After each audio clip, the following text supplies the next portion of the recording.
안녕하세요, 원장님들. 자, 오늘도 학원 마케팅 홍보에 대해서 팁을 드려보도록 하겠습니다. 자, 특히 이제 처음 시작하시는 분들은 고민이 많으실 거예요. 뭐 이거 어떻게 해야 되나. 그래서 네이버나 유튜브나 인스타나 이런 것들을 찾아보실 텐데 팁들이 많은데 첫 시작을 어떻게 해야 될지 굉장히 고민이 많으시리라 생각을 합니다. 저희는 최대 280명까지 갔다가 그다음에 지금은 150명에서 200명 그리고 제가 지금 블로그 대행을 하고 있고 근데 처음에 저희가 어떻게 시작했냐면 19년 개원 당시에는 시드 학생이 있었고 그 다음에 사실 지금도 어리지만 그때 더 어렸기 때문에 시도를 그냥 했어요. 마케팅 강의를 듣고 블로그 하나로 시도를 했는데 제가 이 컨설팅을 많이 해보면서 원장님들이 대부분 40대에서 50대가 많으시더라고요.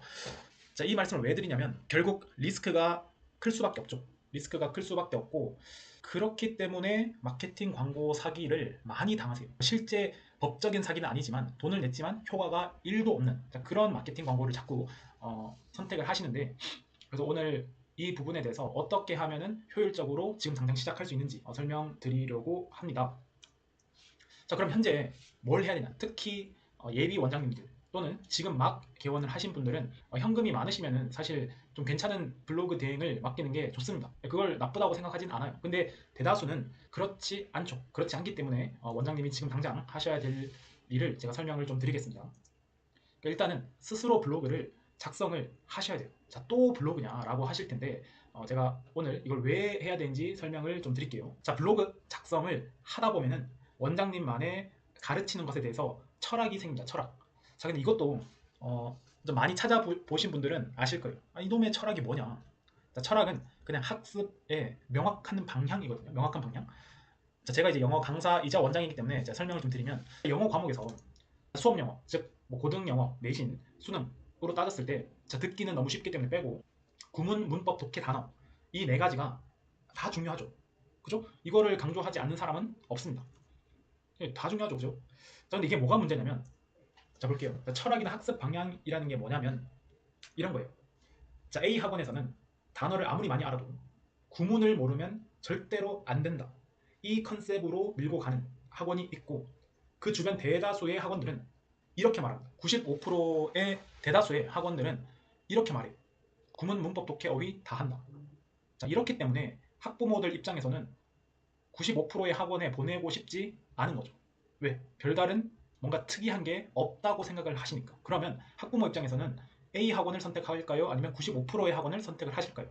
당연히 A 학원을 선택을 하실 겁니다. 자, 왜냐하면 A 학원도 분명히 이 네 가지 모두를 선택을 하시지만 훨씬 더 구체적이고 뭔가 방향성을 드러낼 수 있죠. 이러한 컨셉을 정하기 위해서는 원장님들께서 글을 쓰다 보면은 내가 생각할 때는 어휘를 가장 중요시했구나. 독해를 가장 중요시했구나. 그럼 그 부분에 대해서 앞으로 블로그에 꾸준히 글을 올리면 훨씬 더 전문적으로 보이고 신뢰도가 높아지고 문의가 올 수 있다는 거죠. 됐죠? 이어서 보면은 자, 먼저 그래서 고민을 좀 많이 하셔야 돼요. 내가 지금 그냥 열심히 가르친다 해서는 절대로 안 됩니다. 왜? 열심히는 모든 원장님이 하시기 때문에 의미가 없어요. 그래서 고민을 좀 많이 하시고 그 다음에 원장님의 생각을 그냥 일단 써보세요. 그냥 이거 뭐 블로그 로직이 어떻고 나는 글쓰기를 잘 못하는데 이런 고민하지 마시고 그냥 써보세요. 예를 들어서 고등 수학을 맡고 계신다면 고등부 수학에서 내신 점수를 잘 올리려면 어떻게 해야 되지? 여기서부터 그냥 써보시면 답이 하나씩 나오실 거예요.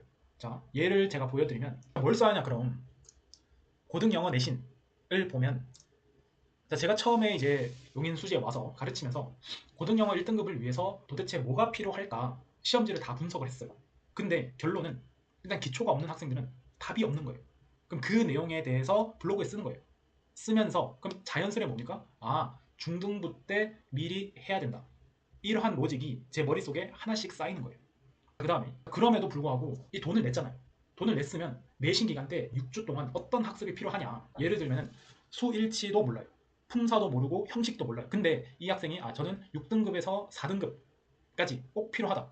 그럼 이런 학생들에게 어떤 학습이 필요한지를 또 작성을 해주는 거예요. 그렇게 해서 그 학생이 4등급으로 올랐으면 어떻게 올랐는지를 또 작성을 하면은 그런 게 다 소재가 되는 거거든요. 자, 그러면 중등 때 어느 정도의 실력이 필요한지를 구체적으로 제시를 해주면 그 학원에 대해서 또 신뢰도가 올라갑니다. 자, 예를 들어서 저희는 고1 모의고사는 거의 100점에 수렴해야 되고 고2 모의고사 기준으로 한 90점 초반이면 1등급을 노려볼 수 있다.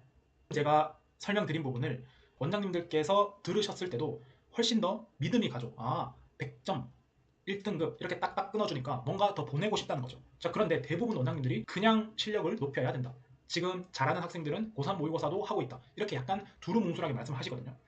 이 글을 쓰다 보면은 원장님의 확고한 생각이 드러납니다. 자, 생각이 정리가 되고, 자, 그렇게 되면은 고3 때 더 구체적으로 3월 달에는 어떤 걸 해야 되고 6월 달에는 어떻게 해야 되고 9월에는 어떻게 해야 되고 고1, 2 겨울 방학 때, 여름 방학 때, 중3 겨울 방학 때 학습법은 반드시 이거는 끝내야 된다. 이런 게 확실하게 정리가 되는 거죠. 자, 그리고 1번, 2번, 3번 전부 다 블로그 소재가 될 수 있는 거예요. 그죠? 그 다음에 1등급을 쟁취하기 위해서 우리 학원에서 어휘 테스트는 어떻게 하는 게 좋은 것인가? 월간 테스트는 해야 되나? 자, 이러한 내용들이 다 정리가 되는 거예요. 그리고 지금 방금 말씀드렸지만 1번부터 7번까지 벌써 소재가 블로그 글 소재가 7개나 나왔죠. 그죠? 쓰다 보면은 무한대로 나옵니다. 그렇기 때문에 저희가 블로그 대행을 하면서 1년 내내 주 하나씩 저희가 써드리거든요. 근데 전혀 문제가 없는 거예요. 그 학원이 아이들에게 어떤 학습을 하는 게 가장 좋은 것인지를 고민을 하다 보면은 이런 게 나올 수밖에 없습니다. 자, 그래서 이러한 확고한 방향이 생겼을 때 홍보 효과가 있는 거예요. 아까 7개의 소재가 원장님들께서 생각을 저희한테 보내주면은 저희가 그거를 훨씬 더 있어 보이게 써주는 거지, 금액을 냈으니까 글을 써달라 이러면 저희가 쓸 게 없습니다. 물론 쓰기는 씁니다. 근데 확실히 임팩트가 떨어질 수밖에 없어요. 그래서 쓰시다 보면 원장님의 블로그 글도 계속 쌓이고 그 다음에 원장님의 생각도 정리가 되는 거죠. 자, 그래서 지금 당장 학원 블로그를 개설을 하시고, 그리고 매일매일 쓰려고 하지 마세요. 그냥 진짜 6개월, 1년 보고 주 1회, 주 2회 천천히 작성을 한번 해보시면 훨씬 좋습니다. 그리고 로직이나 글쓰기를 못해도 상관이 없습니다. 그 글을 읽는 학부모께서 진솔한 내용이, 그러니까 저가형 블로그면 보통 뭐 2만원, 3만원, 아무 내용이 없는 저가형 블로그보다 훨씬 더 낫습니다. 진짜로. 자, 물론 저도 이제 앞으로는 블로그 상위 노출에 대한 로직도 알려드리고 글쓰기 방법, 뭐 팁, 수업 관련도 계속 안내를 드리겠지만 가장 중요한 건 원장님의 생각입니다. 원장님의 생각이 확고해지면 그 다음에 상위 노출이나 글쓰기 방법들이 의미가 있는 거죠. 앞으로는 첫 문단에 어떻게 글을 써야 되고 그 다음에 제목은 어떻게 써야 되고 이런 것들을 제가 꾸준히 알려드릴 테니까 먼저 원장님의 생각을 확실하게 정해보는 시간을 가졌으면 좋겠습니다.